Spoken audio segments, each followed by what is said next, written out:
Level cross എന്ന് പറയുമ്പോൾ ഇതൊരു പടമുണ്ട്. നമ്മൾ ആസിഫ് അലി, അമല പോൾ, ഷറഫുദ്ദീനൊക്കെ പ്രധാന വേഷത്തിലൊരു പടമാണ്. ഇതൊരു സാധാരണ പടം എന്ന രീതിയിലാണ് ഞാൻ ഈ സിനിമയ്ക്ക് അപ്രോച്ച് ചെയ്തത്. ഇതിൻ്റെ ട്രെയിലറോ ടീസറോ ഒന്നും തന്നെ കണ്ടിട്ടില്ല. ഈവൻ പോസ്റ്റർ പോലും മര്യാദയ്ക്ക് കണ്ടിട്ടില്ല. സിനിമയുടെ ടൈറ്റിൽ പോലും ഞാൻ പേര് എഴുതി കാണിക്കുമ്പോഴാണ് ഓർത്തത് ഓക്കെ ഇതായിരുന്നു പടം എന്നുള്ളത്. സോ അങ്ങനെ ഒരു എക്സ്പെക്ടേഷൻ ഇല്ലാതെ ബ്ലാങ്ക് ആയിട്ട് കയറിയ പടമാണ്.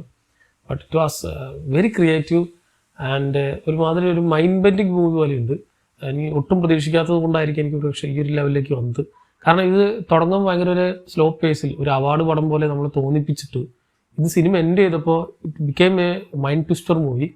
സോ നമ്മുടെ ഈ മൈൻഡ് ബ്ലോൺ സാധനമാവുന്ന കുറേ സാധനങ്ങളൊക്കെ ഉണ്ട് സിനിമയിൽ. ആൻഡ് നമ്മളിപ്പോൾ ഹോളിവുഡിൽ ഐഡൻറ്റിറ്റി എന്നൊരു പടമുണ്ട്.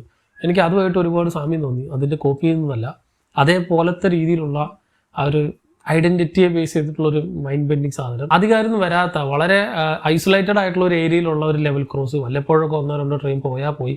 സോ അങ്ങനെ ഒരു ട്രെയിനിൽ നിന്ന് ഒരു ലേഡി ക്യാരക്ടർ അമല പോളിൻ്റെ ക്യാരക്ടർ ആസിഫ് അലിയുടെ അടുത്തേക്ക് വരുന്നതും തുടർന്ന് നടക്കുന്ന കാര്യങ്ങളൊക്കെയാണ് സിനിമയുടെ പ്രധാന കഥ. ആൻഡ് ഈ മൂന്ന് ക്യാരക്ടേഴ്സ് ഉള്ളൂ.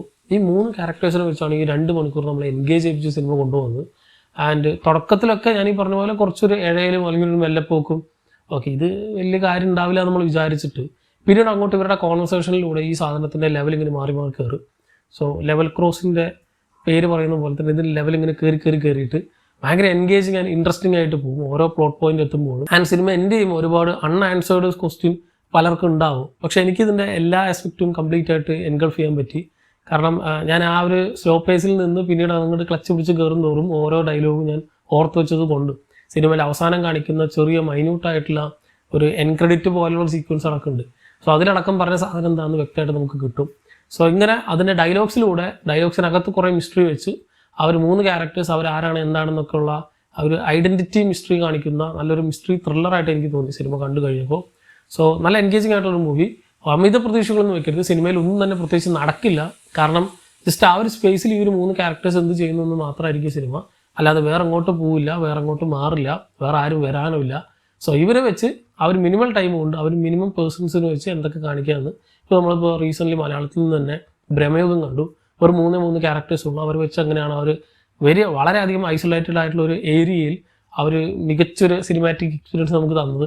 അതേപോലെ തന്നെ സ്ക്രിപ്റ്റിൽ നല്ല ഗംഭീരമായിട്ടുള്ള എഴുത്തുള്ളത് കൊണ്ട് നല്ല എൻഗേജിങ് ആയിട്ട് ഇതിൻ്റെ മേക്കിംഗ് ഉള്ളത് കൊണ്ട് ഞാൻ വിഷ്വൽ സ്റ്റോറി ടെല്ലിങ് ഒരുപാടുണ്ട്. നമുക്ക് എല്ലാം തന്നെ സ്പൂൺ ഫീഡായിട്ട് പറഞ്ഞു തരില്ല. പക്ഷേ ഇതിലും കുറച്ച് ചുരുക്കമായിരുന്നു എനിക്ക് തോന്നി. കുറേ കാര്യങ്ങൾക്ക് വ്യക്തമായിട്ട് മനസ്സിലാവുന്ന രീതിയിലാണ് ഇതിൽ പറഞ്ഞിട്ടുള്ളത്. ഒരു പോയിന്റും കൂടി അങ്ങോട്ട് മാറിയിട്ടുണ്ടായിരുന്നെങ്കിൽ കുറേ പേർക്ക് ചിലപ്പോൾ മനസ്സിലാവാതെ പോകും. പക്ഷേ സ്റ്റിൽ ഇതിൽ പറയുന്ന ഒട്ടുമിക്ക കാര്യങ്ങളും ഭയങ്കരധികം പ്ലെയിൻ ആണ്, പെട്ടെന്ന് നമുക്ക് മനസ്സിലാവും. അതുകൊണ്ട് തന്നെ ഒരു മൈൻഡ് ട്വിസ്റ്റിംഗ് സാധനമാണെന്ന് പറഞ്ഞതുകൊണ്ട് ഭയങ്കര കോംപ്ലിക്കേറ്റഡ് ആണ്, ഒട്ടും മനസ്സിലാവില്ല, ബുദ്ധിജീവികൾക്ക് പറ്റിയ പടമാണ് അങ്ങനെയൊന്നുമല്ല. സാധാരണ നീറ്റായിട്ടുള്ളൊരു പടം തന്നെയാണ്. സോ മലയാളത്തിൽ ഇങ്ങനത്തെ സാധനം നമ്മൾ അധികം കാണാറില്ല. പക്ഷെ അതിനെ വളരെ നീറ്റായിട്ട് പടം ചെയ്തിട്ടുണ്ട്. ആൻഡ് ആസിഫ് അലിയും അമല പോളും ഷറഫുദ്ദീനും വളരെ മികച്ച പ്രകടനമാണ് സിനിമ ചെയ്തിട്ടുള്ളത്.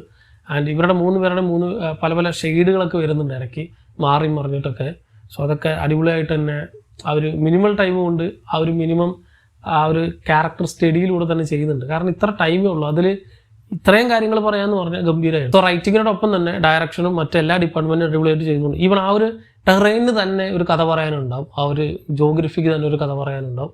സോ അത്തരത്തിൽ ഞാൻ ഭയങ്കരധികം എൻജോയ് ചെയ്ത് റീസെൻ്റ്ലി കണ്ട മലയാള സിനിമകളിൽ വെച്ച് എനിക്ക് ഭയങ്കര ഇഷ്ടമായ സിനിമകളിലൊന്നാണ്.